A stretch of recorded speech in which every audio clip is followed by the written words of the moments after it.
dos assuntos mais polêmicos, talvez, que a igreja cristã enfrenta é com relação aos dízimos e ofertas. Quem instituiu o dízimo? Por que ele é necessário? Como deve ser feito e como deve ser encarado? Mas o que a Bíblia diz sobre este assunto? Dízimo e ofertas, que são instituições divinas. Vamos estudar com o Dr. Mauro Braga.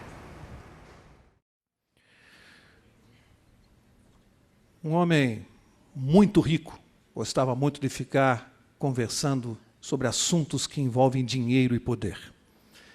Existe muita gente assim.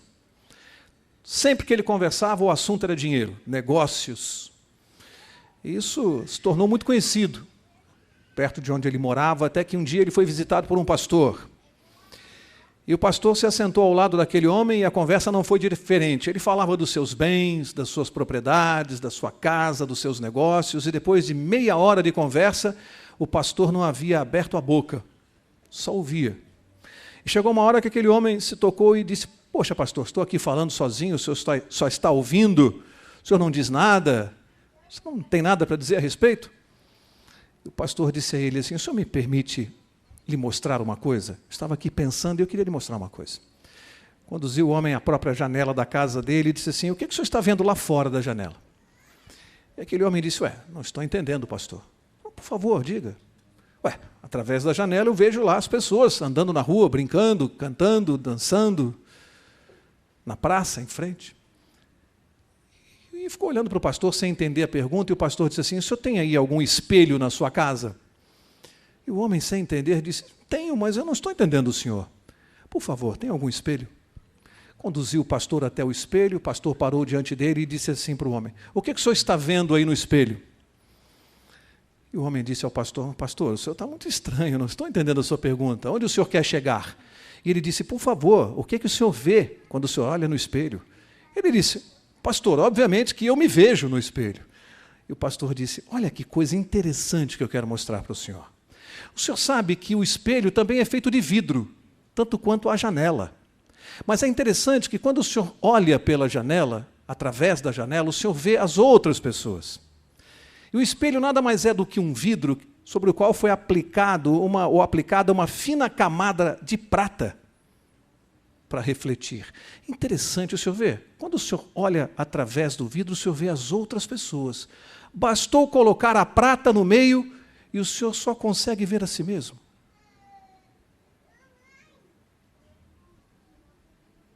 É bem assim, não é? Bastou colocar a prata no meio e começamos a revelar o nosso caráter, começamos a revelar o nosso relacionamento com Deus. Não sei quantos sabem aqui, talvez alguns possam se surpreender. Vocês sabem qual foi um dos assuntos que Jesus mais falou nos evangelhos? Falou mais do que salvação, mais do que igreja e mais do que céu. Alguém sabe me dizer que assunto foi esse? Exatamente, dinheiro. Por que razão Jesus teria falado tanto sobre esse tema? Por que razão? Você já parou para pensar? E eu aqui imaginei uma razão.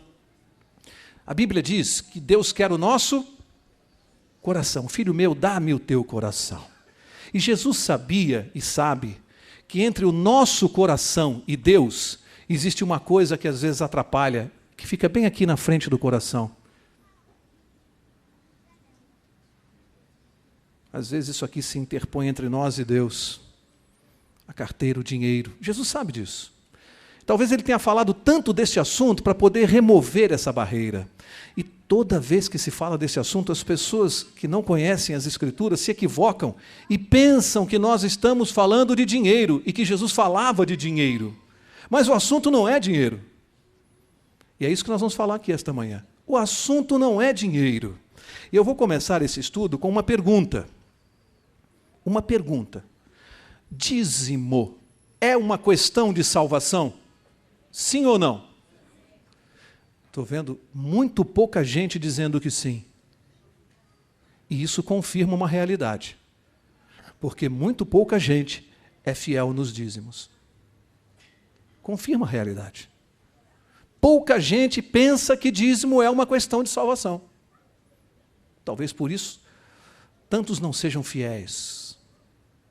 Sabem que a minoria dentro das igrejas é fiel nos dízimos, a minoria. E não é à toa que Jesus disse que a minoria é que vai se salvar. Isso é uma confirmação de estatísticas e é uma confirmação bíblica. Portanto, esta manhã nós estamos falando de um assunto de salvação. Um assunto muito importante. E é isso que nós vamos mostrar pela palavra de Deus, se é ou não é, ou se eu simplesmente estou daqui da frente disparando aí pensamentos pessoais. Vamos ver se é uma questão de salvação? Olha só, abra sua Bíblia em Malaquias capítulo 3 e vamos ver se de fato é uma questão de salvação ou não. Malaquias capítulo 3, eu vou ler o que está registrado no verso 8. Malaquias 3:8. Acompanhe comigo. E diz assim: roubará o homem a Deus? Todavia vós me roubais e dizeis: em que te roubamos? No quê? Nos dízimos? Parou por aí? E nas ofertas. Agora eu vou fazer uma segunda pergunta aqui. Por que razão Deus usou a expressão roubo? Deus usou o verbo roubar, muito pesado. Imagina se um de nós aqui, o pastor da igreja ou um ancião, viesse aqui à frente, sem ler isso nas Escrituras e dissesse que a não devolução de dízimo é roubo. Imagina, hein? Quanta crítica. Mas é a palavra de Deus. Deus chama este ato de roubo. É questão de salvação ou não? Alguém que está roubando a Deus pode se salvar? Não roubar é um dos mandamentos. Imagine roubar a Deus. É ou não questão de salvação o assunto? Deus disse: em que me roubais? Por que me roubais? E veio a resposta, a nova pergunta: em que te roubamos, Senhor? E veio a resposta: nos dízimos e nas ofertas. Portanto, Deus considera roubo. E isso é algo extremamente preocupante e sério para nós. Porque se Deus considera roubo, a igreja deve ou não advertir os cristãos a esse respeito? É função da igreja, sim ou não? E por que tem tanta gente que não gosta deste assunto? Porque algumas pessoas viram a cara quando se vem aqui à frente falar desse assunto espiritual. Não é material, porque questão de salvação não é questão material. Questão de salvação é matéria espiritual. E por que tem gente que vira o rosto? Por que tem gente que não gosta? Tem gente que gostaria que jamais falasse isso aqui da frente. E às vezes a igreja cede um pouco a essas pressões e se cala. Deveríamos ceder? Vamos ver por que Deus usou a expressão roubo. Vamos ver por que razão. Acompanha comigo o livro de Levítico, capítulo 27. E aqui é uma declaração que não pode passar batida. Levítico, capítulo 27. Acompanha aqui comigo. Olha o que diz aqui, Levítico 27, 30. Preste bem atenção. Todos os dízimos do campo, da semente do campo, do fruto das árvores, são de quem? A quem pertencem os dízimos? São do Senhor. Agora preste bem atenção. São, o que diz aí a sua Bíblia? Santos. Eu disse que a matéria aqui era espiritual. A Bíblia diz que dízimo é coisa santa. Leia-se, sagrada, separada. Quando eu retenho o que a Bíblia diz que é do Senhor, primeiro fala em dízimo, é dízimo. Dízimo são 9%? 7%? 3%? O que é um dízimo? 10ª parte. Portanto, esse número aqui não é negociável. Não é negociável. Olha, é o seguinte, eu vou devolver aqui então 8% de dízimo. Já está muito bom. Descontando imposto de renda. É isso que a Bíblia está falando? Dízimo é a 10ª parte. E depois diz que isso é coisa sagrada, santa. Significa que, além de ser infiel, quando eu retenho, além de estar roubando a Deus, veja a gravidade, de estar roubando, além de tudo isso, eu estou profanando coisa santa. É pouco o que nós estamos falando aqui essa manhã? Olha, irmãos, eu tremeria só em pensar em profanar alguma coisa sagrada. Eu tremeria. Se alguém aspira ao céu e não tem medo de profanar o que é sagrado, a Bíblia chama o dízimo de coisa santa. Estamos nós aqui falando de dinheiro essa manhã? O assunto aqui é material? Profanação é assunto material? Roubar é assunto material? Essa pessoa tem problema espiritual. Sério. Grave. O que o dízimo simboliza? Vamos ver? Um ato de adoração a Deus. É um ato de adoração. Quando nós chegamos aqui a este lugar, preenchemos o nosso envelope, colocamos ali o nosso dízimo sagrado, que estamos devolvendo, porque ninguém está dando o dízimo. Você dá o que é seu, o que é do outro você devolve. Eu não estou dando o dízimo, eu estou devolvendo o que não me pertence. Quando eu faço isso, é um ato de genuína adoração. Por mais que as pessoas aí fora que olhem isso e não tenham a luz do Evangelho, não conhecem, possam imaginar que haja negócio por trás disso. O que há, sim, em muitos casos, é exploração da coisa sagrada. Isso é outra coisa. Não tem nada a ver com o que está aqui. Esses vão responder. Esses vão responder. Quem deturpa ou explora as coisas de Deus, ou faz mau uso, principalmente aqueles que têm a responsabilidade de cuidar disso, aí é outro problema, não é nosso. Esse assunto é com Deus. Isso não justifica.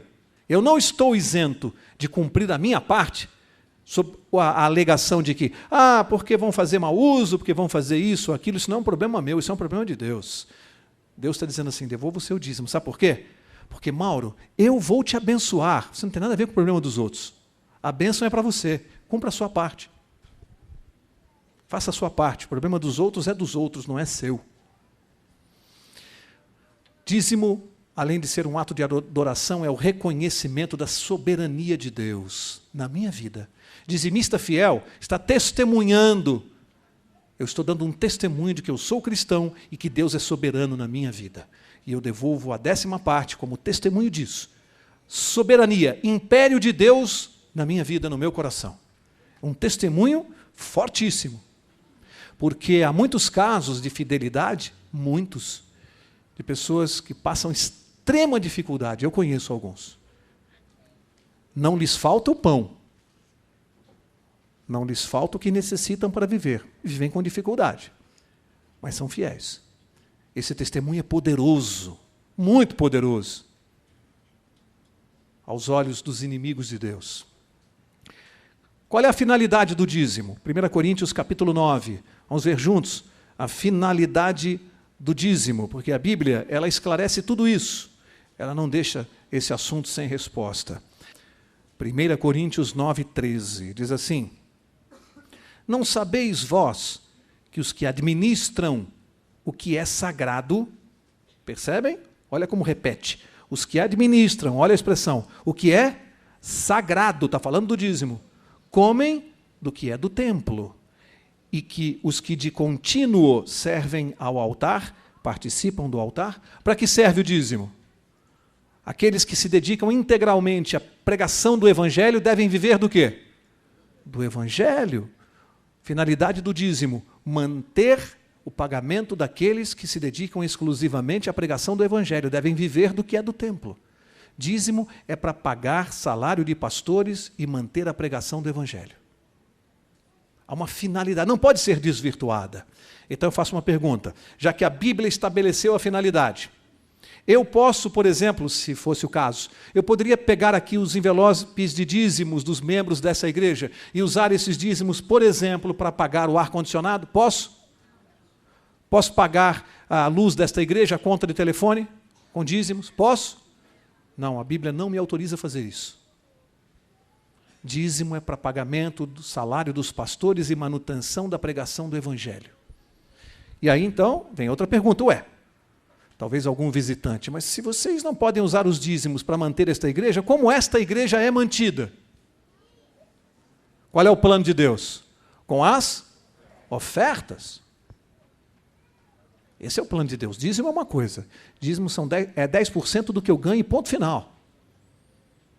E não se discute. Oferta não. Na oferta eu começo a dar do que eu. Porque no dízimo, por enquanto, só estou devolvendo o que é de Deus. Na oferta, Deus pegou os 100% que Ele me deu, e disse assim: Mauro, é o seguinte, eu só quero de volta 10% para manter a pregação do Evangelho, Mauro. Não porque eu precise. As coisas aqui no céu andam muito bem financeiramente, eu não preciso de dinheiro. Mas o Evangelho aí na terra precisa, o meu plano é que você devolva o dízimo. Agora, eu tenho outro plano, Mauro, para manter as igrejas, vocês têm que ofertar. Então, os 90% que agora eu estou deixando com você para administrar, deles, de acordo com o teu coração, ajude com uma oferta sua para a manutenção da igreja. Aí eu começo a tirar do meu bolso. Por enquanto eu só estou devolvendo o que não me pertence. Agora sim, eu começo a dar do que é meu, nas ofertas. Então, o que simboliza a oferta? Primeiro, ela é uma contribuição espontânea. Quanto eu quiser, quanto eu achar que devo dar, quanto o meu coração indicar. O que mais? Enquanto o dízimo é um ato de adoração, a oferta é um ato de gratidão. Sou grato a Deus pelas bênçãos que eu recebi. Então eu vou demonstrar a minha gratidão ofertando. Significa que se chegar no final do mês e eu não der nenhuma oferta na igreja, nenhuma, em outras palavras, eu estou dizendo a Deus o seguinte: Senhor, esse mês o Senhor não me abençoou em nada. Não tenho nada a agradecer ao Senhor. Nada. A minha vida, o ar que eu respiro, tudo isso aqui, eu já nem agradeço mais ao Senhor. Não tenho nada a lhe agradecer. É isso que eu estou dizendo para Deus. Porque a oferta é um ato de gratidão. Se a minha oferta é zero, eu não tenho nada a agradecer. Eu estou dizendo para Deus: o Senhor fica muito bem aí no céu e eu aqui na terra, o Senhor cuida do céu e eu cuido da minha vida aqui. É triste, mas é isso. Vamos ver qual é o plano de Deus para as ofertas? Será que está na Bíblia? Tem gente que pensa que a Bíblia não mostra isso para nós. Deus tem um plano para as ofertas? Será que tem? Sim ou não? Primeira pergunta, antes de ver o plano. Primeira pergunta. No plano de Deus de ofertas, oferta é um princípio ou é um impulso? O que é oferta? Princípio ou impulso? Vamos deixar a Bíblia responder se é um princípio ou um impulso. Qual é a diferença entre princípio e impulso? Princípio é algo que vive comigo, convive comigo, é algo que eu trago de casa, é um princípio na minha vida, é uma regra de viver. Impulso não. Impulso eu venho aqui, aí roubaram o equipamento da igreja. Vem aqui, alguém aqui à frente e diz: irmãos, nós não temos microfone, não temos dinheiro para isso, tem que pagar o aluguel. E aí a pessoa vai lá, sob impulso, emoção, põe a mão no bolso ou na bolsa, tira um dinheirinho e põe lá. Deu por impulso. Tem um problema lá na igreja. Aí no mês que vem de novo a pessoa aqui. Irmãos, agora é o problema lá do zelador, tem que pagar o salário dele, ele entrou com uma ação trabalhista, precisamos de ajuda. Aí por impulso a pessoa vai lá e dá uma oferta. Aí chega no mês seguinte: irmãos, agora é o seguinte, os desbravadores vão fazer aí um trabalho, uma viagem, e precisa de dinheiro, e fica toda vez alguém vindo aqui na frente nesse cansativo apelo, porque não é um princípio, é um impulso das pessoas. Você tem que motivar. Então fica um concurso. Aquele que tiver melhor lábia, tiver melhor poder de convencimento, vem aqui à frente e faz o apelo.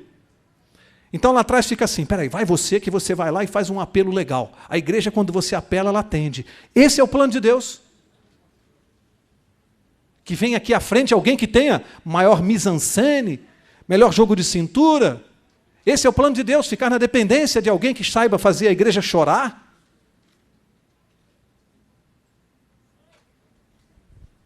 Abre lá, 1 Coríntios 16, e vamos ver o plano de Deus através das ofertas. Como é que ele funciona? Como é que ele funciona? 1 Coríntios 16, vou ler o verso 2. Olha só, todo o esquema aqui, todo o esquema. 1 Coríntios 16, 2, diz assim: no primeiro dia da semana, cada um de vós ponha de parte o que puder ajuntar, conforme a sua prosperidade, para que não se façam as coletas quando eu chegar. Vou dividir em 4 partes o plano de ofertas. 4 partes. Primeira, a oferta, primeiro requisito da oferta, ela tem que ser voluntária. Ela não é obrigatória. Ela é voluntária. É de acordo com a tua gratidão, de acordo com a tua vontade, porque agora você já está dando do que te pertence. Então a oferta é voluntária. Primeiro requisito. Segundo requisito, ela é sistemática. Como é que eu sei que ela é sistemática? No primeiro dia da semana, leia-se. Pode ser no primeiro dia da semana, pode ser todo sábado, pode ser no primeiro dia do mês. O que Deus está dizendo é o seguinte: sistematicamente na sua vida, crie um plano de ofertas. Você vai dizer, ó, uma vez por mês, eu vou colocar lá no... Quem não faz isso deveria fazer. É um conselho. As pessoas têm que ter escrituração contábil. Quem administra a empresa ou administra o lar, tem que ter uma agendinha onde você coloca ali no canto esquerdo receita e despesa. As famílias têm que ter isso. Tem gente que vive sem isso e eu não sei como consegue viver. Você tem que ter um plano ali, ó. Eu tenho tais despesas no mês. Aluguel, água, luz, telefone, colégio. Aí põe assim, ó, igreja. Porque eu tenho uma responsabilidade aqui. A igreja faz parte da minha vida, eu preciso ajudar. Então está no meu plano de ofertas. E eu vou dizer ali, eu vou criar com Deus um compromisso. Senhor, todo mês eu vou entregar tal quantia. A igreja vai poder contar com isso. Porque eu vou entregar essa quantia todo mês. Isso é plano, é sistemático. Não é eventual, não é sob impulso, não é sob emoção. Não é um dia X, o outro Y. A igreja precisa ter um orçamento, ela precisa contar com a oferta das pessoas. Nós chamamos isso de pacto. Um pacto. Primeiro requisito, ela é voluntária. Segundo requisito, ela é sistemática. Terceiro requisito, ela é proporcional. Porque aqui disse, conforme a sua prosperidade. O que significa isso? Eu estou ofertando para a igreja. Todo mês eu lanço lá, junto com a conta de luz, de telefone, o valor que eu estou ofertando. Mas esse mês eu recebi um aumento de salário. Esse mês eu fechei um negócio diferente, ganhei mais dinheiro. Além do meu dízimo, o que eu posso fazer como gratidão? Opa, eu vou agradecer a Deus e vou dar uma oferta maior. Eu fui abençoado. A bênção veio de Deus. Não posso esquecer de Deus no momento da alegria. Deixa eu dar uma oferta melhor. Por isso a Bíblia diz que ela é conforme a prosperidade. Ela é proporcional. Proporcional à bênção que eu recebo. E olha, gente, isso é muito sério. Quantas pessoas estão perdendo bênçãos de Deus porque não são fiéis, porque não têm um plano sistemático de ofertas e vivem enroladas financeiramente, simplesmente porque dispensam os planos de Deus, estão dispensando as bênçãos. Deus está dizendo assim, ó, primeiro me honra, então se encherão os teus celeiros. Primeiro faz isso e eu vou te abençoar. Deus não está falando necessariamente de bênção financeira não, gente. Não faça negócio com Deus. Ó, então eu vou fazer o seguinte, eu vou dar um ofertão agora esse sábado, que aí sábado que vem eu vou estar bonito, né? Vai entrar dinheiro essa semana. Não faça negócio com Deus. Quando Deus fala de bênção, Ele não está falando necessariamente de dinheiro, e Ele conhece o coração. Quarto requisito da oferta. Vimos que ela é voluntária, sistemática, proporcional e ela é planejada. Planejada, Paulo disse, para que a coleta não se faça quando eu chegar. Foi o que eu falei aqui de última hora. Você não pode vir para a igreja sem planejar a sua oferta durante o mês, porque chega aqui, se você trouxe dinheiro, tem oferta. Se você não trouxe, não tem oferta. Se você não programou na sua escrituração, você não sabe, eu não posso dar dinheiro, eu estou apertado, eu não posso ofertar. Você não planejou a oferta. Ela tem que ser planejada. Não pode ser sob impulso. Percebem o plano de Deus aqui? Voluntária, sistemática, proporcional, planejada. Faça isso na sua vida. Eu desafio aqui com a autoridade da palavra de Deus. Faça isso na sua vida e você vai vir aqui à frente brevemente dar um testemunho poderoso. Eu não conheço cristãos fiéis que digam assim, me arrependi de ser fiel a Deus nos dízimos. Alguém já ouviu esse testemunho? Eu tenho 10 anos como adventista, nunca ouvi esse testemunho. Nunca ouvi. Alguém dizer, me arrependi de ser fiel. Nunca ouvi. Porque Deus é fiel. Ele diz, faça e depois venha. Uma pergunta aqui. Uma pergunta. Já que nós estamos falando de cuidar da igreja. Quem sustenta a igreja? Os ricos ou os pobres? Quem sustenta? Quem sustenta? Não é todos, não. A resposta correta não é essa. Porque isso não confere com a verdade. Se todos sustentassem essa igreja, nós estaríamos aqui, nossa, mas já tínhamos comprado o prédio. A resposta não confere. A resposta não confere. Quem sustenta a igreja? Ricos ou pobres? Os cristãos fiéis.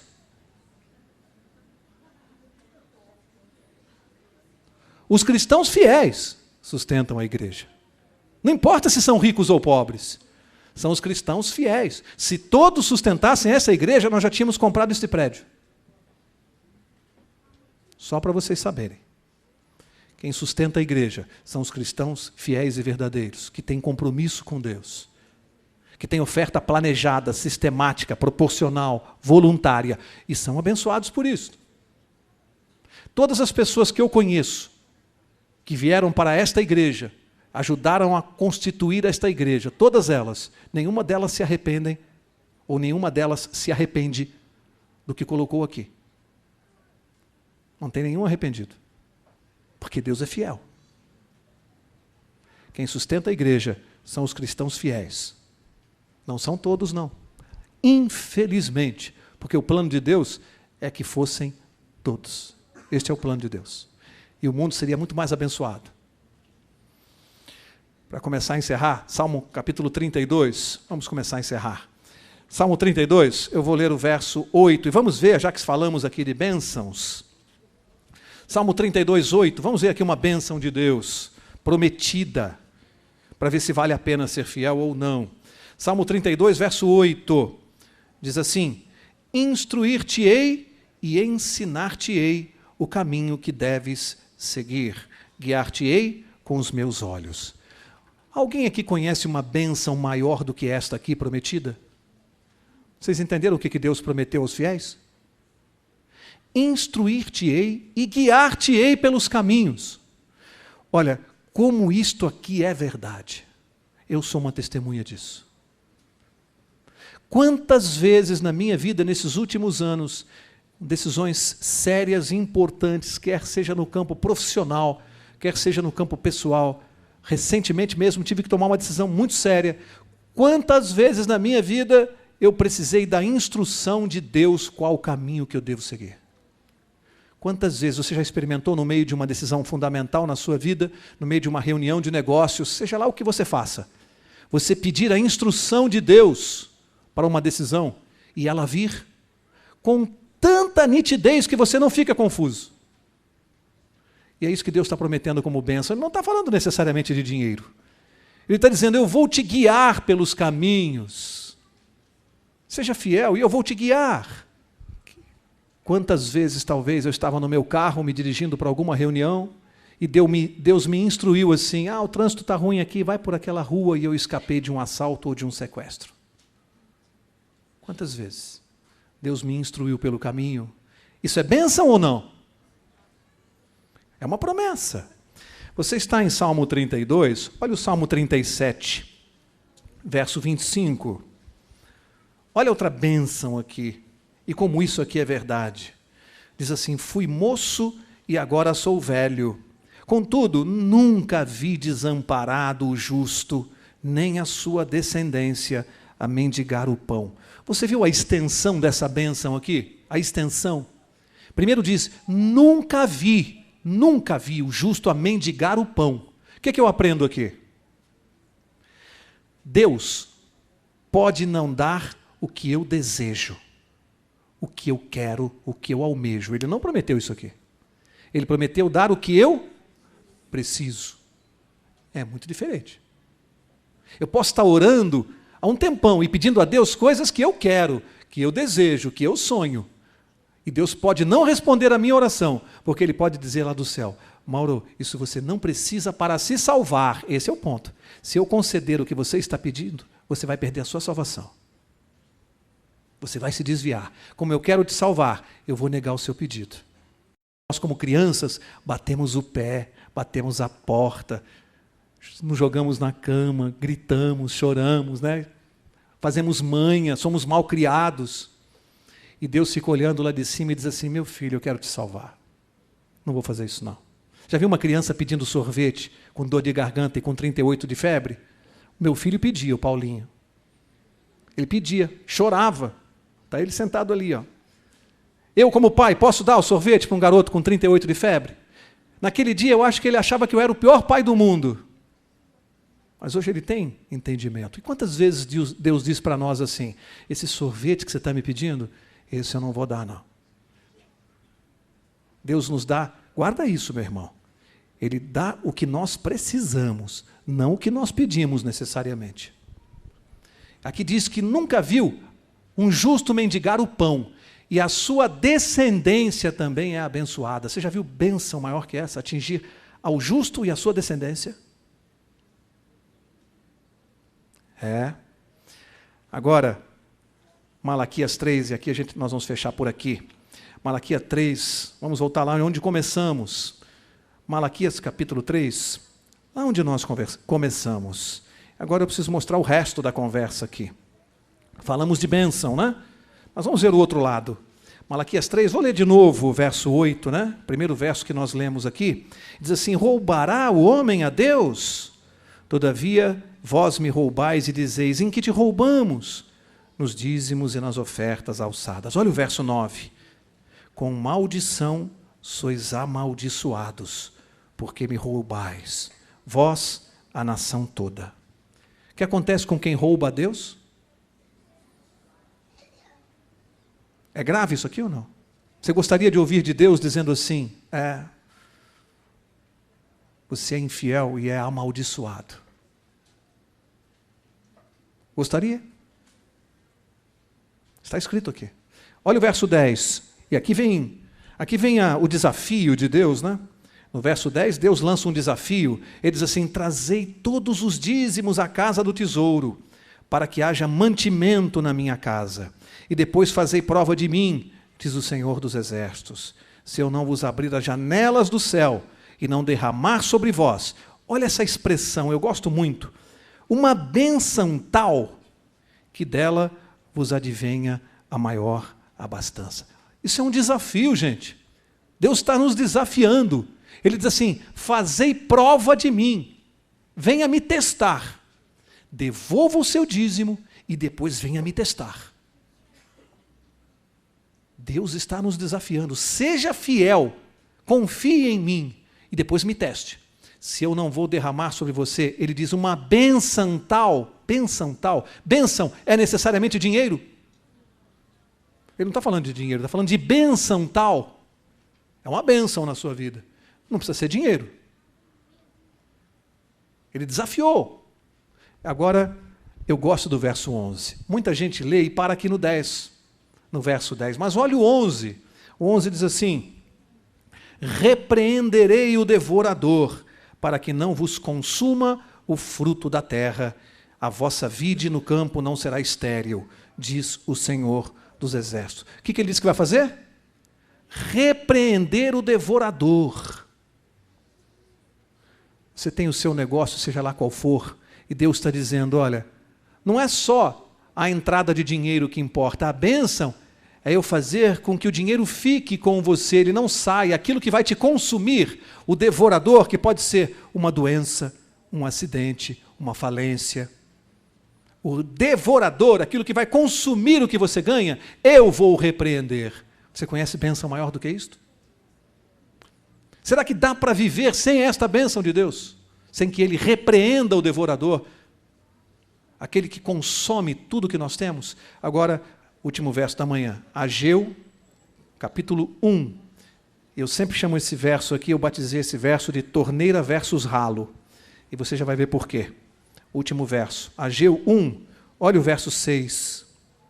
Diz assim: semeais muito e recolheis pouco. Comeis, mas não vos saciais. Vestivos, mas ninguém se aquece. O que recebe salário, recebe-o para pô-lo num saco furado. Vocês entenderam o que está escrito aqui? Eu não sei se alguém aqui conhece pessoas assim, eu conheço várias, inclusive na minha família. Gente que recebe salário, bom, não estou falando de salário pequeno não, e põe num saco furado. Ganha bem e não sobra nada no final do mês. Eu tenho um parente um pouco distante que ganha muito bem e não tem nem casa própria. Ganha muito bem. Sabe por quê? Porque às vezes as pessoas se preocupam com a boca da torneira, né? Quanto mais larga, está ganhando muito, a torneira é larga, e acha que eu sou demais, eu sou inteligente, eu tenho diploma universitário, eu sou esperto, eu sou bom para negócio, eu ganho muito dinheiro, mas se esquece que o problema maior não é no tamanho da boca da torneira, é no tamanho do ralo. O que adianta a sua torneira ser larga se o seu ralo é maior e está aberto? O que acontece com a bênção? Ela vem e vai pelo ralo. O que Deus está falando aqui é o seguinte, olha, é preferível você ter uma torneira com uma boca menor, mas o ralo fechadinho. E eu também conheço gente assim. Ganha pouco, ganha mal, vive com a maior dificuldade. A torneirinha é apertadinha a boca da torneira. Entra aquele pouquinho de água, mas o ralo está fechadinho que não vaza uma gota. E tem gente que viveu a vida assim, e chega no final da vida com a sua casinha própria, com o seu carrinho, com a sua aposentadoria, com o seu Jesus no coração e com o seu crachá de cidadão da eternidade no peito. O problema está no ralo, e o ralo é com Deus. Eu prefiro o meu ralo fechado do que uma boca muito grande na torneira. É disso que Deus está falando.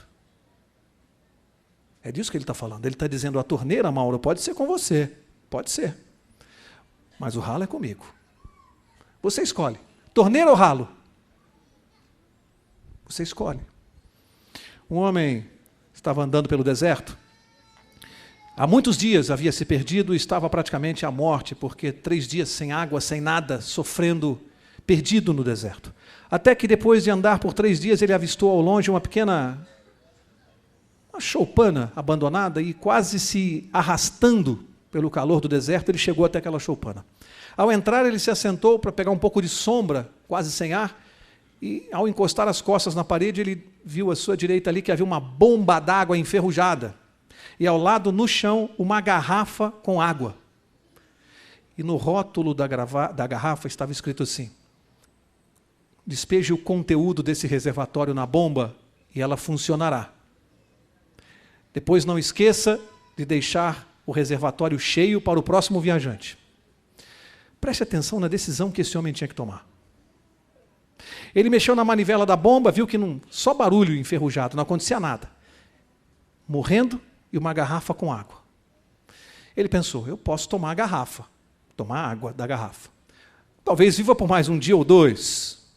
Ou eu posso confiar no rótulo, jogar isso aqui na bomba, ela pode funcionar, e aí eu vou ter água fresquinha e abundante. Que decisão difícil, hein? O que você faria? O que você faria? Tomaria água ou confiaria no rótulo e jogaria água na bomba? Decisão difícil. É diferente da vida de muitas pessoas que têm que devolver o dízimo? Deus dizendo, confia em mim. Senhor, mas eu vou devolver aqui, vai faltar para pagar a conta de luz. E Deus está dizendo, confia em mim. É uma questão de confiança. E aquele homem com a decisão, a garrafa ali, a bomba enferrujada. Mas ele pensou, o que adianta viver mais um dia? Ou 2? O que vai resolver minha vida? É melhor eu confiar e ter a bomba funcionando. E não conversou, despejou a água na bomba e começou. E aí arranhava um barulho estranho, aí um fiozinho d'água assim na terra, um pouquinho mais, e aí começou a jorrar água. E foi jorrando água, e ele tomou garrafas e mais garrafas, água fresquinha, e ao tomar ele se lembrou do rótulo, né? Encha o reservatório para o próximo viajante. Ele fez aquilo, encheu, quando ele ia deixar a garrafa ali, ele teve uma ideia. Falou, eu vou acrescentar mais uma coisa nesse rótulo. Ele escreveu assim, creia que funciona. Deus está dizendo assim, creia que funciona. E aí, daí para frente, meu amigo e meu irmão querido, daí para frente é uma questão de fé. E fé não é para qualquer um. Fé é para cidadão do céu. Não é para qualquer um. daí para frente Deus está dizendo assim, vem fazer prova de mim. Que Deus te abençoe, que Deus te ajude, que o Espírito Santo te ilumine e você possa planejar a sua vida espiritual com Deus, participando do plano de Deus. Esse é o meu desejo e a minha oração. Se você ainda tem dúvidas sobre esse assunto, escreva para o e-mail que aparece no seu vídeo. E até a próxima!